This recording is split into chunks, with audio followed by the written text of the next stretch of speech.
a story where Jesus was in a village, and he was so popular at this time that crowds would gather around him. And he ended up in a room preaching and teaching, and that room was full to overflowing. But in that village, there was a paralyzed man, and he desperately needed a miracle. His friends wanted to bring him to Jesus, but they couldn't take him through the doorway. They literally could not get him into the house. These men climbed up a roof. They tore off roof tiles, and they lowered their friend into the room with Jesus. We're so familiar with the story now that we don't consider that what they did was amazingly different to what anyone had done before. They innovated. They did something different. And because of that, their friend was saved and healed. You see, they had to change where they were to change what they could see.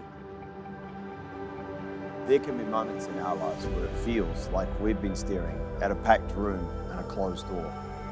But we serve the God who takes us to the roof, who shows us how to remove obstacles that are in our way so that we can step into new seasons in our lives.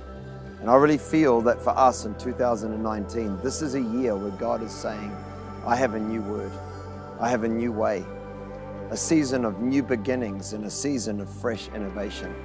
For the God who showed Joshua to march around the city and the walls would come down. The God who told Gillian to break a jar and let the light shine and the armies would be routed. The God who showed the man with the shriveled hand just to stretch it out and healing would come. But that same God wants to come to our lives and to our church and to show us a new way so that we can have a new beginning.